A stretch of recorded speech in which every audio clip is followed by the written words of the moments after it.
Rahana Power. And today we're talking about female filmmakers. Yeah. Why are we talking about female filmmakers, do you think, Rahana? I mean, one, because they're dope as hell.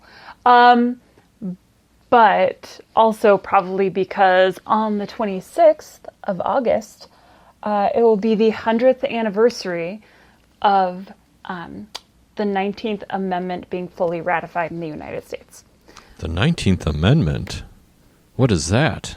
Ooh, I forgot you're a man. I'm sorry, Alan. So, 100 years does a lot to the brain. Excellent question. So a little over 100 years ago, in 1919, the 19th Amendment giving women in America, or in the United States, the right to vote, was passed by Congress and then the Senate. And then it took a year, or over a year, for that to be fully ratified. So, on August 28th, 1920, which will be 100 years ago, that was fully ratified and put into place. Although it is very important to note that even though the 19th Amendment gave, literally as it's written, all women in the United States the right to vote, it didn't actually do that. That's not actually what happened. It was a very, very, very long time before that took place. And even today there are issues with that. But it mainly gave white women the right to vote. It gave some African American and women in the North and a couple Western states the right to vote. But essentially no women in the South were able to vote. No African American women were able to vote in the South, and African American men were also stopped from voting in the South for a very long time, even though the 15th Amendment is supposed to stop any, essentially stop people from being pushed away from voting based on, race, skin color, all of that. Right. So even though the 15th and the 19th Amendment were out there, we're the worst, and that happened. So it's really the easiest way to put it. Yeah. But yeah, so that it happened 100 years ago, though. We started, which is pretty crazy that it's only been 100 years that any woman has been able to vote in the United States. Yeah, and there was a quote from Susan B. Anthony: "There will never be complete equality until women themselves help to make laws and elect lawmakers." Mm-hmm.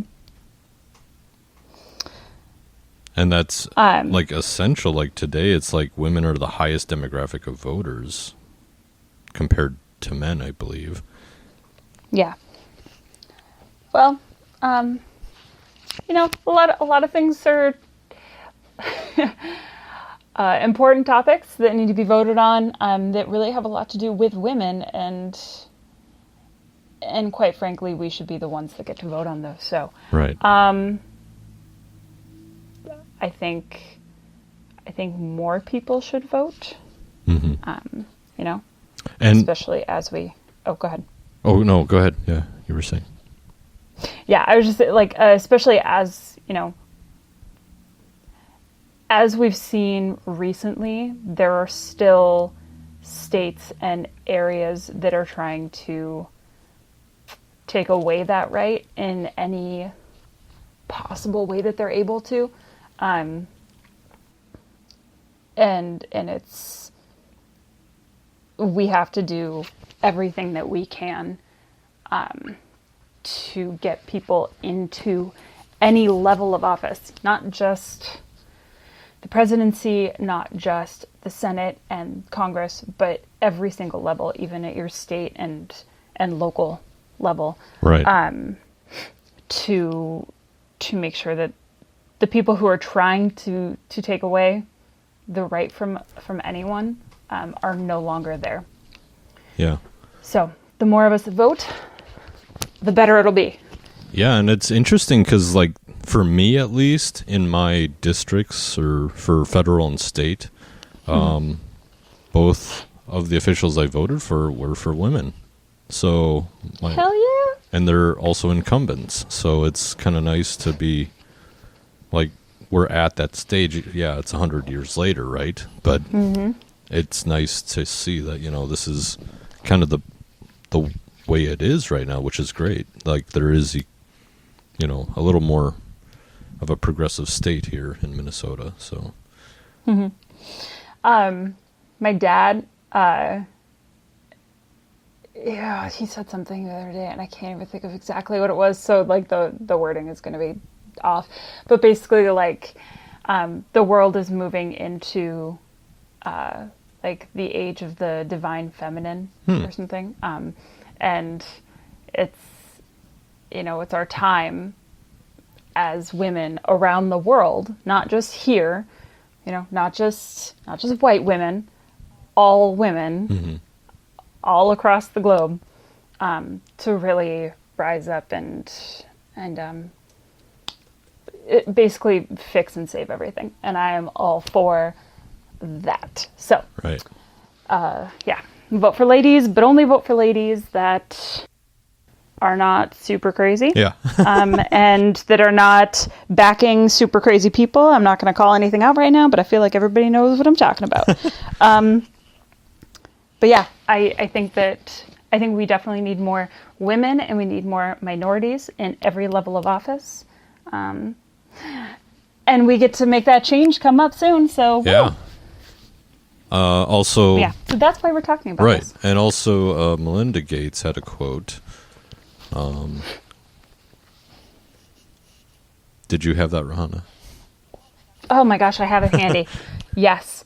It is, a woman with a voice is by definition a strong woman. And ladies, I know that y'all have a voice. Whether you use that voice as you vote, or whether you use that voice as a filmmaker, as a director, as a writer, all of the things, we need to hear that voice. You are some strong women, and that's what we need in the world. Right. And I think that a lot of, there are a lot more female directors out there than what I realized, and it makes me really sad that that's not more, like, widely known.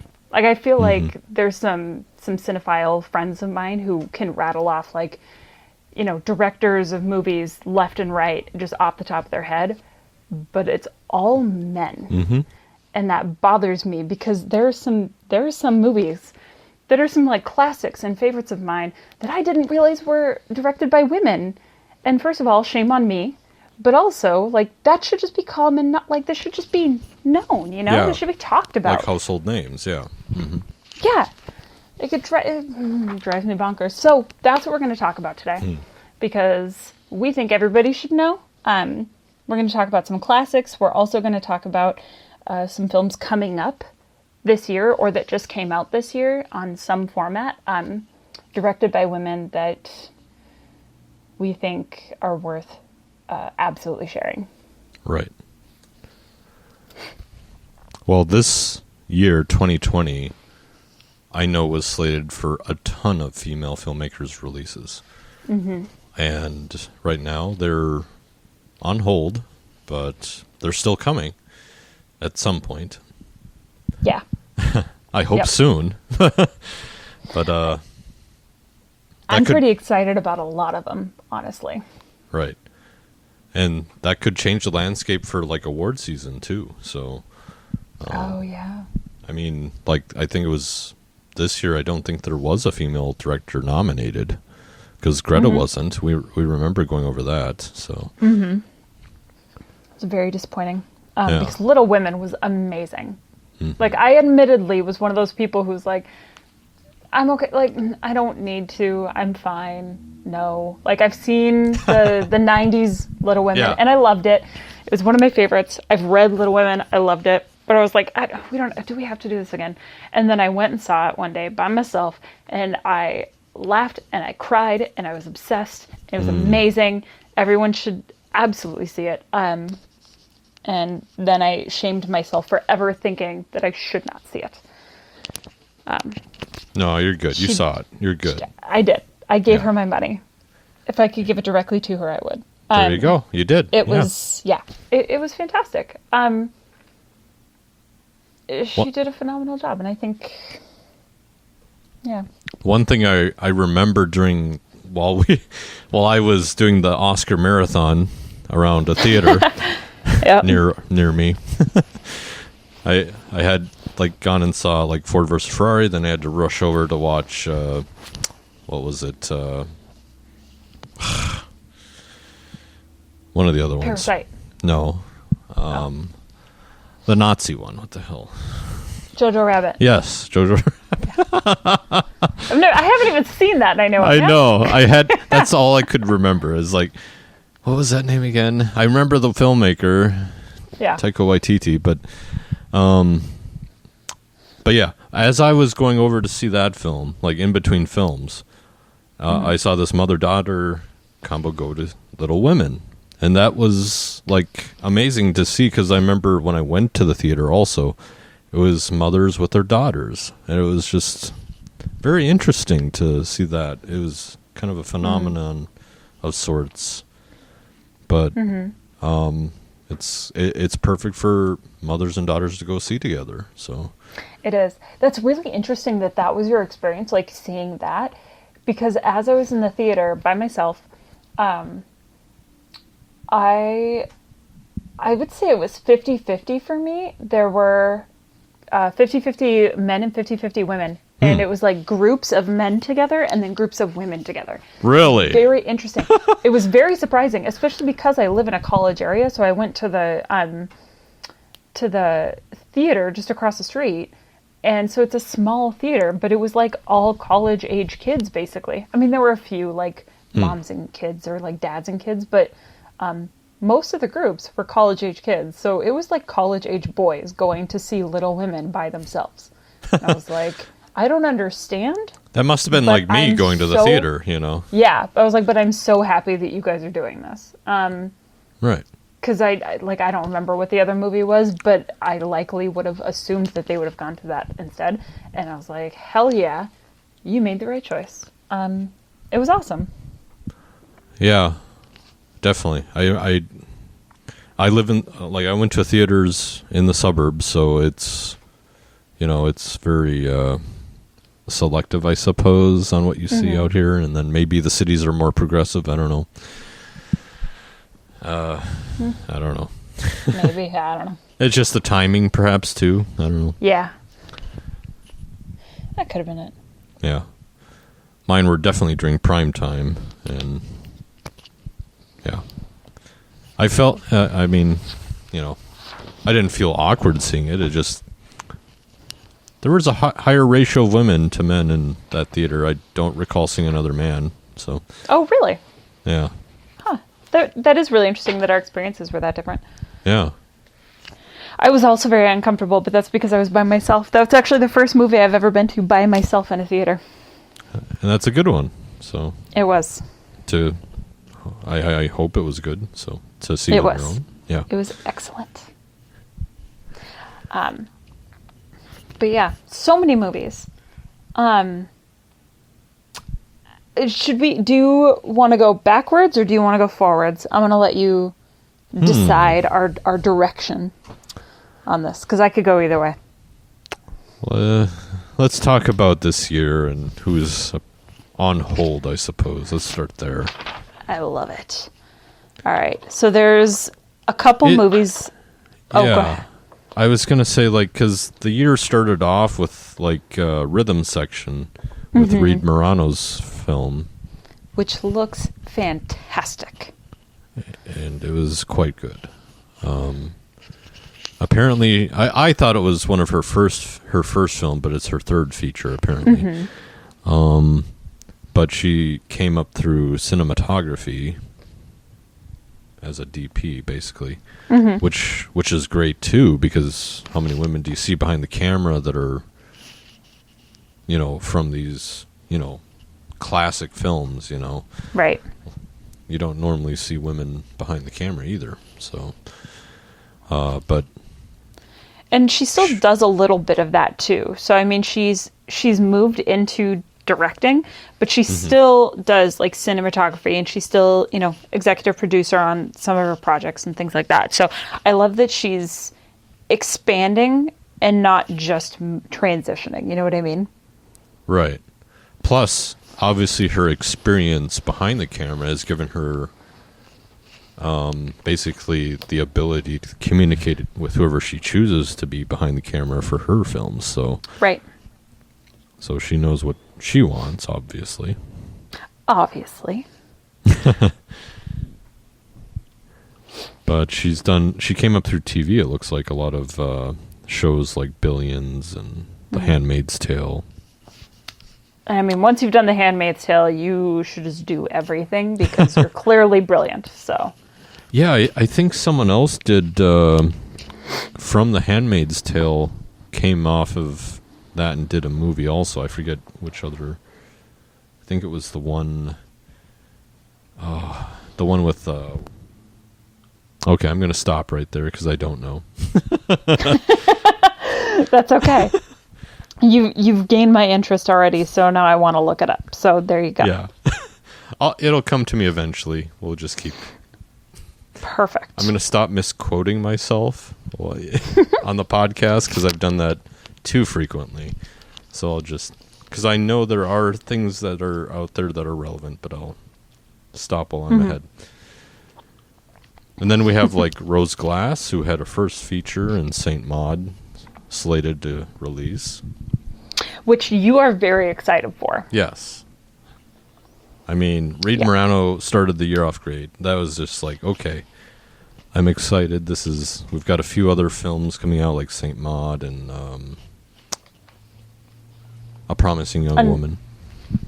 I'm so excited for that movie. I think that it just looks so well done, and it looks so interesting. Yeah. I'm very much looking forward to it. And guess which movie I saw these previews off of? It was an Oscar-nominated film this year. Well, shit. I don't know. It was Parasite. Parasite was the film that was showing all these female-led director previews. Mm-hmm. And I was just like, wow, what a great progressive, like, reel. I'm not seeing all these normal things I see every single week I go to the theater, or whatever it was at the time, Because normally you see the same thing over and over, and it's like the same, thing. But I was pleasantly surprised to see things I haven't seen in trailers in front of Parasite. So that is really cool. Yeah. I like that. Also, like earlier in the year, there was another release for Birds of Prey, which I really enjoyed. I feel like a lot of people didn't. And I can honestly kind of understand why, almost. Like, I think that the whole DC situation is a little confused, to be nice about it. Yeah. I personally enjoy all of those movies, all the DC movies. I really do. But I also understand that they're trying to make the DC a thing the way that Marvel made the Marvel universe. I get that. It's not working. But I don't think it should. Because who wants two of, like, the same thing? Like, it should be its own thing. But anyway, that's beside the point. It seems a little confused, and so I think a lot of people are kind of turned off by that. But I thought it was a fun movie, and I thought it was really good, and I liked the cast. All the women did really well, and I think the directing was quite good. Yeah. And a lot of action. A lot of stunts. Oh, yeah. So... which is awesome. Good on you, Kathy Ann. There's another movie coming out sometime this year that I know you've mentioned you're really excited for. Candyman, directed by Nia DaCosta, who has a good oh god, no, I can't even think of the word. Son of a bitch. She's going to be, the point is she's doing the upcoming Captain Marvel movie, which is awesome. I can't think of the word I was trying to think of now, so I sound like an idiot. But that's okay. We each have one now, so we're there we go. It's been a long week. Yeah, it has. But yeah, so I mean, I feel like coming off of, because she's only directed a couple of shorts and then two features, and then all of a sudden she does Candyman, which is co-written by Jordan Peele, which is awesome. Wow. Because I feel like everything he touches is brilliant. Right. And then now she's doing Captain Marvel sequel. And fun fact, she will be the first Black woman to direct a Marvel film. Awesome. Which, one, I think is really sad that it's the first one now after how many films. Right. But I do think it's awesome. And good on her. And I'm so excited for that movie. Because it's going to be great. Yeah. And then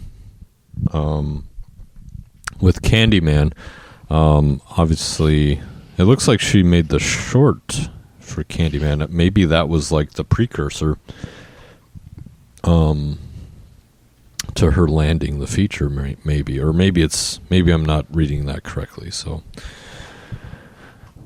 That could be it, yeah. Maybe. Who knows? Yeah.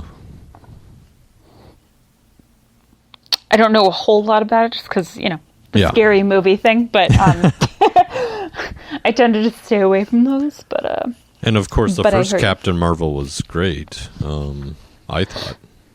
And also co-directed by a female, which is Anna Boden. Awesome. Yeah. Which is very cool. And I know that there's, she works with male director, Ryan Fleck. Oh. I believe is his name. Yes. So I think most of their films, they kind of co-direct. And then, but she also, she also writes. She's also an editor, producer. She does all the things, which is phenomenal. She's the Jill of all trades. She is. She's the Anna of all trades. Yeah. But yeah, so that's pretty cool. I like that Captain Marvel in general is keeping that as a common theme. Mm-hmm. Keeping women in that role. Right. Plus, you have Wonder Woman on the other side. If we're going back to DC. Yes. Patty Jenkins. Yep. Yeah, for Wonder Woman 1984, also coming out this year, hopefully. It was supposed to, I think, already have come out, but with, life. And she did direct the first one also. Oh, she did? I didn't realize that. Mm-hmm. Hell yeah. That's awesome. I really liked the first one. I'm very excited for this second one. I personally, out of all the DC movies, I think the Wonder Woman movies are my favorite. Yeah, and then, is it Gal Gadot? Is that how they say it? Gal Gadot, yeah. Okay. Gal Gadot? Oh, now you have me second guessing myself. I have no idea. I don't know. Because I feel like when they did the trailer for something, maybe Wonder Woman, but how that trailer voice guy says it. Yeah. Gal Gadot. It's like, wait a minute, is that how you say it? But that's a good question. Now I wonder. But she makes her character Wonder Woman, I think, plus kind of Superman. made like her first appearance was in Batman versus Superman. And then I think came Wonder Woman and then Justice League. But even in Justice League, like her appearances were more, I don't know, just better than like Batman or Superman's appearances. So. I would agree. I don't know, she just seemed more authentic. Yeah, or more like Flash. Natural. Yeah, like she really just, she made her character more human than character, I think. Which just made it, I don't know. Because like when you're Batman or you're Superman, you kind of have to be Batman or Superman. Right. And I think that that's what Ben Affleck and Henry Cavill did. Whereas Gal was Diana Prince, who happens to also be Wonder Woman. Right. And then you have Bruce Wayne and Clark Kent, and it's right. Like those alter egos are great. I think that's more interesting than them being Batman, Superman, and Wonder Woman. So I would agree, because they're trying to fit in. So yeah, sort of. But it's hard to do that when you're like a billionaire, and then. I mean, I don't know. I think what's his face? The angry guy. Christian Bale. I think he did it pretty well. The angry guy, Christian Bale. Like, I don't know why I couldn't think of his name for a second. You but yeah, remember Christian Bale. Terminator Salvation, yeah. Yeah, that's it. Yeah. But I think he did it really well. I don't know. Yeah, There's just something, and maybe it's because they're trying, again, with the DC thing, they might just be trying too hard to like fit it into one box that DC doesn't fit into because it should be in a completely different box. Yeah, you know? or like, I think they just tried to get too involved with it, the studio level, instead of letting the filmmakers, the creatives have control like they did with Marvel. Yeah. Like Marvel let the creatives just do what they want. Disney just kind of like, okay, go ahead. Yeah. And I mean, not that, like this matters. But I'm just saying, like, Batman versus Superman and Justice League were directed by men, and Wonder Woman was directed by a woman. Yeah. Not that the male directors are bad; they're excellent directors. Like, obviously, just kidding. But yeah, I do find it interesting, though. Yeah. Anyway, another movie that I'm actually looking forward to this year. That was directed by a woman is Mulan. And I did not realize that was directed by a woman until I looked at it. And I think it's fucking awesome that it is. I'm quite excited for it. Although, like, the 13-year-old in me is a little bit sad that it's not a musical. But at the same time, I think it's going to be so good. Like, just taking that aspect out of it, I think it's going to be an excellent film. And I'm so excited to watch those performances. But yeah, Nikki Caro, I might be saying that wrong, directed that, which is excellent. Yeah, it looks, I mean, from the previews, it looked amazing. I was looking forward to seeing, like, the action and all the sword fights. And yeah. It looks very well done. Yeah. But now, obviously, it's coming to Disney Plus along with theater release. So for $30, Disney Plus. You have enough of my money. Oh my gosh, kills me. Wait, like, what? I'm obviously gonna. Yeah, it's gonna be $30 on Disney Plus. No. Yeah, they're doing the Amazon thing, and they're like, "Oh, you have Amazon, sure, but you still have to pay extra for this." That's what Disney Plus is doing with Mulan. Oh wow. $30. How dare you, Disney? Like, you know that people are going to pay for it. Why don't you just be not jerks and at least pay it like $10, $15, $30? It does not cost $30 for me to go to a movie theater and watch this movie. So rude. I think they're counting on families of 4. Probably. It doesn't matter. I'm still going to pay for it. I'm just upset about it. Right. Even it's Invisible rude, Man was like $20. I mean, come on. Yeah. See, I feel like that's a reasonable amount. Like, you want me to watch Trolls World Tour. I don't have kids. I don't know why I'm excited about the kid movies. But you want me to watch that. You charge me $20. Okay, I can accept that. But, like, $30? I'm officially a little upset. I spend enough money on Disney Plus to have it monthly on top of, like, all of the other streaming services. Right. Why? Like, why? Yeah. Oh, my goodness. But anyway, I digress. Yeah. It looks phenomenal, and I'm going to watch it. Got to get that movie theater popcorn, too.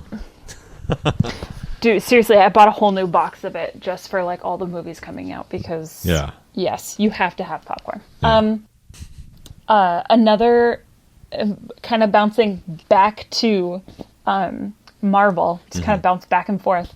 Black Widow, coming out this year, was also directed by a female, which I think is the only reason that it got fucking made. I'm still like upset that it took this long for this particular movie to come out. Like, this should have been one of the first ones. Like, they made Iron Man, she was there. Like, they made, all this stuff. They're making the first, like, dozen films, and she's in all of them in some capacity. Like, even if she just shows up in the very end, like, she should have her own movie. She's been one of the first Avengers. Drives me bonkers. I'm very salty about it. But either way, she's getting her own movie, and Kate Shortland directed, and I'm excited. I think it looks really fun, and it's got some good action. Honestly, the Black Widow role in general in Avengers is what made me like Scarlett Johansson. Oh. I disliked her before that. Really? Yeah. What? May I ask why? Or you may. I don't have an answer for you, though. I don't know. Like, I think that there are just people that you watch and you're just kind of like, no. Like, I don't like what you're doing there. And I just wasn't, like, she didn't draw me in some of her other roles. But for some reason, in this one, I was just like, yeah, kick-ass. Screw everybody else. Screw all the guys, even though... Let's be honest, I'm in love with like 3 of them. But still, I'm like, yeah, that's fine. Black Widow for the win. And that made me like see her in a different light for some reason. And now I actually like her. And then going back, there are a couple people I like, actors and actresses that I just, for some reason, I'm like, nah. Yeah. And for a while, she was one of them. But this role made me like her, and so I'm really, really excited for this movie to like hone in on her story. Sure. But yeah. Yeah, and it has a great cast behind it too. It really does. Quite a lineup. Florence Rachel Pugh. Weisz. Yeah, Rachel Weisz, yep. the David guy, Harbour. There you go. I was going to say the guy from Stranger Things. That's how I know him. Yeah. Yeah, so... Excellent. I mean, Florence Pugh blew up because of Little Women, so... She was so good in it. She was probably one of my favorite parts, yeah. Yeah. So... Hell yeah. Hey, Alan. Yeah. Why don't you turn your sound off on your phone while we're podcasting? That just made me happy. Yeah, you got me. Someone... Another film, and it's already come out. It came out on Netflix. Yeah. But I watched it and I really loved it. Oh, yeah. So, and I think I talked about this last time, but I'm going to talk about it again. It's called The Old Guard. And it's got Charlize Theron in it. Yeah. And it's a really fun and interesting and twisty movie. I would love for them to make another one, although who knows. But it was also directed by a woman, Gina Prince Bythewood, I think is her name. Yeah, and finding out that it was directed by a female, I was like, hell yeah, now I like it even more. Yeah, it's a good flick. Highly recommend to everyone. Yeah, and that kind of gets us into what has been released by female filmmakers, and kind of their their roles like in previous years besides this year. This year seemed to be obviously a breakout year, or is and hopefully will be at some point here this year. If not this year, I speculate it'll be next year. But yeah. Just a whole slate of female filmmakers and their films. So I agree. When I was looking at films this year specifically, there are a list of, there is a list, words are hard, of films that I haven't heard of that are directed by female directors, which one makes me sad, because I'm sure that these movies are excellent, and I wish that they would, that we would be able to hear about them more frequently. But I still think that it's an excellent step forward, and I hope that that only continues. Right. And then eventually, hopefully, these will be the movies that we're hearing more about as well, to allow these women to continue doing that. Yeah, and holding that role. Right, and we just gave you like 9 films right here, so yeah, from this year alone, that are going to be so good. Yeah. But yeah, there's a lot of older movies too that I did not know were directed by women. Like Big. Wow. Is directed by Penny Marshall. I had no idea. Right. Hell yeah. That's a classic. I love that movie, Who doesn't love that movie? Yeah. Fast Times at Ridgemont High and Clueless were directed by Amy Heckerling. I did not know that. Although it totally makes sense. I can't really imagine a man directing Clueless. Right. So it makes sense when I think about it, but I hadn't ever really thought about it before. But it's still awesome. And Fast Times at Ridgemont High. I personally, don't you dare judge me. I have not seen that yet. Oh, yeah, that's fine. But I mean, I've obviously heard of it. Like, people obviously know. Like, I'm aware of popular things from that movie. Mm-hmm. And to know that it was directed by a woman, I think is just pretty baller. I don't think I've seen that. If I did, it was a long time ago. But I do remember seeing Clueless because I had a sister. Yeah. But also, the one thing I remember from that film for sure was like when she was this the one where she was gonna do the magazine thing for Guess? No? Okay. That's not this film. Okay. No. Clueless, no, I think that was Brady Bunch or something, so. That might be it. Yeah. No, Clueless. I used to be obsessed with Clueless. And then I had the soundtrack too, which I have now followed on Spotify as an adult, because it's very nostalgic for me. Yeah. I'm sure that it, like, if I watched it today, I would probably be like, okay, no. But I love it. Like, I just love it.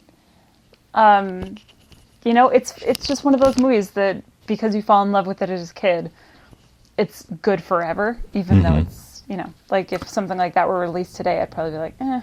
Well, more good news. I just looked it up. Both Brady Bunch movies that were made, back in the 90s, were directed by women. Hell yeah! So That's Betty awesome. Thomas for the Brady Bunch movie, then Arlene Sanford for the Brady Bunch sequel. Oh, nice. Or a very Brady sequel, whatever it was. I'm trying to think if I've ever seen... I know I've seen a Brady Bunch movie. I just don't know which Brady Bunch movie it was. Right. They do kind of blend together. They do. Obviously they're remakes on the original, but, Right. Now I'm curious. That is really cool. Yeah, that's a good recovery for me. Good for me. Yay! Did you know that A League of Their Own, again, now that I think about it, it makes sense. Right. But A League of Their Own was directed by a woman. Yeah. The same lady that directed Big. Oh, Penny Marshall. Which is, Yeah, which is a pretty stellar couple of movies, so I can only assume she's made more. And there's probably a handful of classics in there, which is awesome. Yeah. One of the biggest household names was Catherine Bigelow. Yeah. Because she won an Oscar for Hurt Locker. Mm-hmm. Which is huge. It is. Was she the first female director to win an Oscar? I don't know. I know it won Best Picture. I'm not sure if it won Best Director. Let me... Oh, right. Oh, it did. Yeah, she won Best Director and it won Best Picture. Was that... Oh, because I remember the Oscars for that year, and I know James Cameron was in the crowd. Was that the year of Avatar? I don't... Honestly, I feel like Avatar came out 30 years ago. Right. No, that came out the next year. Okay. I don't know why he was there, but he was there apparently. So. Yeah. I'm actually really upset about Avatar because I really enjoyed the first one and I wanted the next one to come out in 2 years, 3 years. It's been 11 years. And they're like, yep, we're almost done making the next 3. And I'm like, you know what? I don't even want to anymore. I don't even want to watch I've lost interest. Yeah. If these didn't have Zoe Saldana, you would have lost me. I don't care. Right. I'm done. I'm sick of... how dare you, James Cameron? I'm looking at the slate. Yeah. Here it is. Avatar 2 is 2022. Avatar 3 is 2024. Avatar 4 is 2026. And Avatar 5, 2028. There you go. It's going to be 2075 before the last one of those is out. And I... refuse. They've made all the Fast and Furious movies between these films. I mean, to be fair, those are... yeah. But it... yeah. I have issues with the James Cameron. It's rude. It's rude. Quite frankly, how dare you allow me to enjoy something that much and look forward to sequels and then be like, you know what? I need a 10-year break. I'm sorry. No. I guess he's not taking a break. He is doing other things, but, he's not directing, obviously, yeah. Well, yeah. It's thanks, George R.R. Martin. Can't wait for the next one to come out in 10 years. No. We have to do it ourselves. We have to make it up because you won't get writing, Exactly. It's just...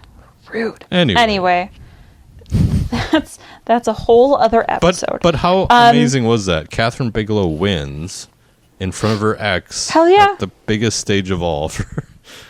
Yeah, just phenomenal.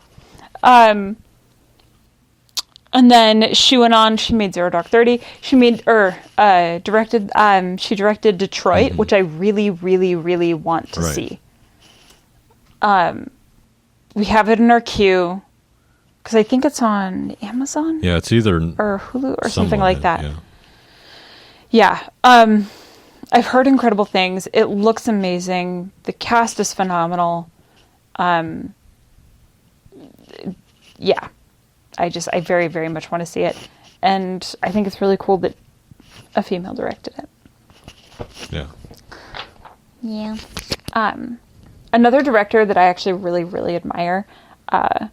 is Ava DuVernay. Oh, yeah. Man. 13th. Yep. The documentary. Wrote, directed, produced. And it was nominated for an Oscar. Selma. Yep. Which was excellent. Also Oscar nominated. Yep. And then When They See Us. Yeah. Man, she can get me to cry like that. She is amazing. I was really upset during that. A lot of that series, I was just ugh. Oh, 100%. I think you were supposed to be. Like, that's the thing. If you can watch that show, that 4-part series, I feel like I needed and not Luther, the anger translator, for that. From Yes. Key and Peele. Yeah. If you can watch that and come out of it without being upset, without being emotional, without having... I won't say without having cried, because some people just can't. But, like, without being upset and angry and understanding, like, what the fuck, then you're the problem. Like, she did a very good job at just laying it out for you, saying, this is the issue. Like, these are children. This is the issue. This happened. And nothing was done. Like, didn't matter. Right. Right. And the only thing they cared about was, like, wrapping up the case and closing a case, basically. And then the witness was unreliable, unfortunately. And they just used them as pawns. So, for their political gain and their financial gain, making novels, it's just like, come on. Anyways. Yeah. Felicity Huffman did a good job at being a horrible Right. But yeah, so that she, like, pretty much everything she makes, I'm all in. That's, yeah. The talent there is astonishing. And right now, yeah, just all that. It says she's slated to be a producer for a film called Prince. I don't know. What? I can only speculate. That means Prince, the artist formerly known as. I mean, she... I would think so. You know, she has kind of a trajectory that suggests this is that film. Yeah. I know she's also... So please film in working Minnesota, Ava. Oh my God, that would be amazing. They would have to, right? I mean, they have to. Like... They better. Don't they have to? Well, no, see... I mean, Contagion, for instance. Completely set, like, a major part of the stories in Minneapolis, they filmed in Chicago because... Really? Yeah, they filmed in Illinois because of the tax incentives. So. Ugh, that's so obnoxious. So if you want your Prince film made here, you hear that state legislator, we need money fast. Yeah. Guess what? Movies can bring it. Yeah.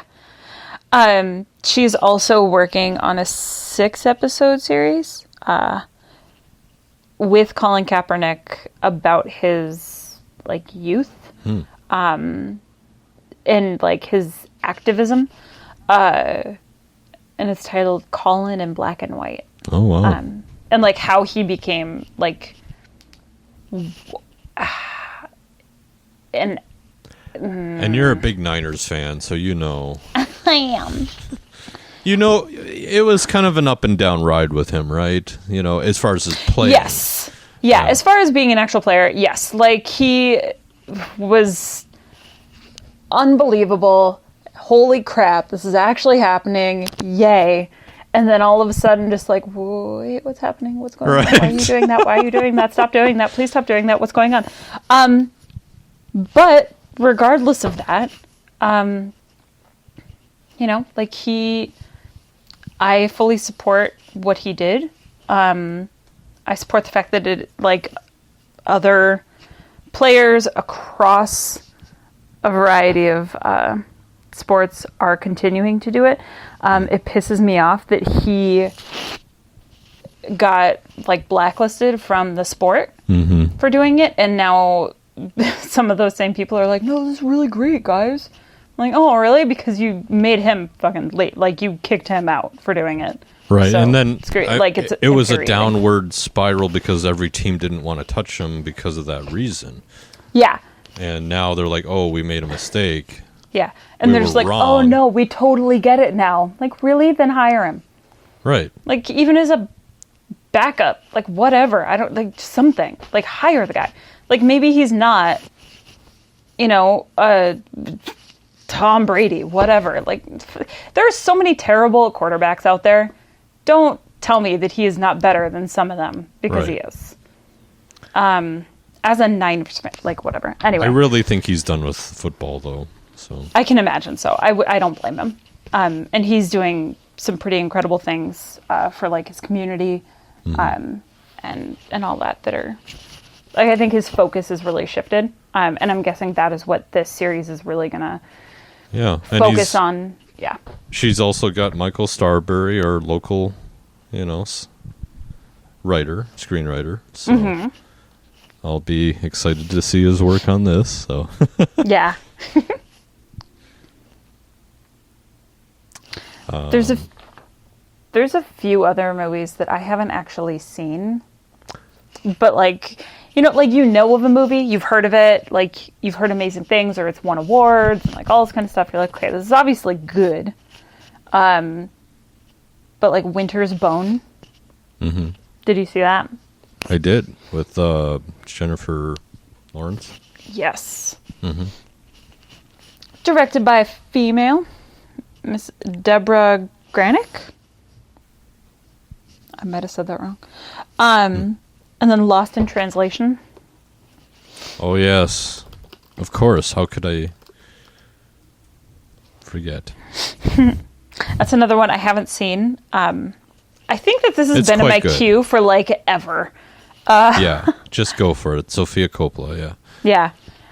Yeah. Oh, I see. Scarlett Johansson. That's why. Back when you had beef. I mean, don't judge me, Alan. But hey, no, I'm not judging. That's just what you said. It is what I said. I know that I admitted it. It's fine. But she's done a lot of things. Like, she also directed, a long time ago now, The Virgin Suicides. Mm-hmm. Mm-hmm. Yep. Marie Antoinette. Wow. Yeah. Some good stuff in there. Oh, yeah, The Beguiled, the remake. Mm-hmm. Mm-hmm. It was originally a Clint Eastwood film, I believe. The Beguiled. Oh, I didn't know that. But she remade it with Elle Fanning and who else was in there? I think it was Nicole Kidman, I think. Yeah. Kirsten Dunst. Mm-hmm. Kirsten Dunst was in that? Yeah. Oh! Okay, I remember this now. Yes. Right. I was intrigued but confused as to from the trailer. Yeah. But yes, okay. The premise is kind of out there, yeah. Yeah, got it. I do remember this one though. And then You Were Never Really Here with oh yes, Joaquin Phoenix. Yep, that one. Directed by a lady, Lynn Ramsey. Yeah. Mm-hmm. I love that movie. I haven't seen it yet. I can't believe, though, that Joaquin Phoenix went from that role where he was, like, big, huge, and then he had to slim down for Joker. Yeah. I was amazed. I was like, there's no way he can do this. He did it. I mean... that's a method actor for you. It's just like, wow. Yeah, that's kind of like the shit that... the angry guy I talked about earlier, Christian Bale. Yes. I've never called him the angry guy before, ever, and I just did twice in this 1 hour. Well, American Psycho, angry guy, huh? Right? But, like, yeah, he did that. I mean, he did that a couple times. Like, it would be back-to-back movies where he would have to be, like, super, super thin. Like, oh, God, what was that one fucking movie? The Machinist. Yes. Where he was, like, sickly thin. And then he, like, went to a movie where he had to be, like, really buff. And then he went to a movie where he had to be really thin. And then he had to go to a movie where he was really just overweight and, like, back and forth. And I remember there was, like, issue because he came out and he was like, it's not that difficult. You just don't eat. Like, being a dick about it. But it was super rude. It's like, I don't know why people have issues with losing weight. Well, they don't have super money like you. Right, either. yeah. Like if I was paid like 10, 20, 50 million dollars to be in a movie and I could pay for somebody to make my food and force me to run all day, then yeah, I'd probably be able to lose weight too. Even $500,000. I mean, come on. Like your reality is different than everyone else's. Right. Let's not get too detached. Yeah. Here, yeah. But yeah, I mean, it's kind of the same thing. Like having to go like lose that much weight that drastically is fucking bonkers. Yeah, because I remember hearing Joaquin Phoenix ask, he thought that Todd Phillips wanted a bigger Joker. And I assume that's why he was, piling on the spaghetti for, you were never really here. Mm-hmm. But Todd Phillips said, no, I want the thinner Joker.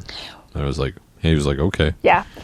Which, I mean, it worked that way. But. And Lynn Ramsey did, We Need to Talk About Kevin. I don't think I've seen that. Yeah. Her films are very slow paced, in general. Mm-hmm. Also art house. So, but they have this, it's her signature, really. It's her style. She's, she has a certain style. So, yeah. Absolutely. And then another duo, actually, is the Wachowskis. Yeah. I mean, they've made so many films. Big, incredible films. Starting with The Matrix. The Matrix, yes. The Matrix Revisited. Although I don't think that they... let me check. Yeah, they did not direct The Matrix Revisited. They were executive producers, though. But then, The Matrix... Revisited? Yeah. You mean Reloaded? No.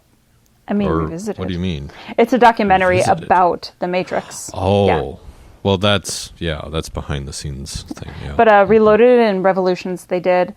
Although they didn't direct V for Vendetta, they wrote it and produced it. They directed Speed Racer. One of my favorite films of all time, Cloud Atlas, they directed. If you haven't seen it, if anybody listening to this has not seen Cloud Atlas, please go watch it. It's so beautiful and so moving and so intriguing. That's all I'm going to say. It's incredible. Go watch it. But yeah, and I think Lana is doing Matrix 4, but not Lily. Yeah. Yeah. Which is coming out in a couple of years? Question mark? Something like that. Hopefully they... 2022 now. I think it was slated for next year, but now everything's being pushed. Right. Which is another one of those things. I mean, when did Revolutions come out? It was 2003, and now 2022. So almost 20 years later, we're getting another one. And original cast members. Mm-hmm. Not just cast members. We've got members. Yeah. So Keanu Reeves obviously was the first name. Wait, what? Carrie Ann Moss. Didn't these people die? It will be very interesting. Yeah, I can't wait to hear what the real name of the film is. Jada Pinkett Smith. Oh, yeah. Oh, my God. I forgot she was in those. I love Jada Pinkett Smith. Yeah. That's awesome. And ironically, the one guy who didn't die in the films, Morpheus, is not in these films according to what we can find so far. Which is weird, and it makes me kind of sad. Yeah. Yeah. I love him. We'll see. We'll see how that dynamic works. I don't really know how you have that's like not having Neo. How do you have the Matrix without Morpheus? Right. Or it's like Star Wars without Luke Skywalker. So. I mean, they made that work. right? Well, kind of. Like, he They- comes back and he Yeah, saves they kind of things. fit him in the. Yeah. They're like, we don't need you Right. until all of a sudden you show up and you save everyone in a weird way, and then you're gone again. He's like, okay. Yeah. You're the human version equivalent of Yoda in the film. Yeah. So. That's okay. We're actually rewatching. This is totally off topic. We're rewatching Star Wars right now, minus the prequels, because I don't need. I know what happens. It's fine. I don't need to rewatch those. But so we started on A New Hope, and we're going forward through the rest of the 6. And Are you gonna fit in Rogue One right after? it would be right before A New It's kind Hope. of. It's right there. Yeah. I don't know where you would. I guess is it? 'Cause- Yeah, you're right. It would be just Yeah. before, kinda, because it picks up Immediately after, yeah. right where New Hope would Yep. begin. Yeah. We watched A New Hope, Rogue One, a couple months ago. Yeah. And Rogue One is honestly not my favorite. Like, it's good, and I really liked it, but I don't need to watch that one multiple times. So, yeah. We watched it a while ago. He paid more attention than I did. But yeah, we're rewatching the rest of the 6, and then we'll probably watch Solo, because I know a lot of people didn't like Solo, but I did. So yeah. And that would be even before Oh Rogue yeah, One. that's like So, way before. but somewhere after Revenge of the Sith. Right. So. Yeah. Yeah. It's interesting. So that's our female filmmakers. is. And that's only a handful, which is, again, awesome. Like, we went over, what, like 15, something like that? 20 movies? But, I mean, you can go on and find lists of hundreds of films and, and stuff that I recommend people doing. But, yeah. And those of you who are female filmmakers in Minnesota, please let us know what you're up to and how we can help you hopefully promote your work here too. So. Absolutely. And keep doing the things and keep using your voice. We do recommend, I recommend, excuse me, WIFT MN, Women in Film and Television. I attended one of their Zoom meetings they have every Monday, I think evening. Anyone can just tune into their Zoom, and Amanda Day helps host that. So I highly recommend that for anyone who's, right now wanting to connect with, other female filmmakers, perhaps. Absolutely. There you go.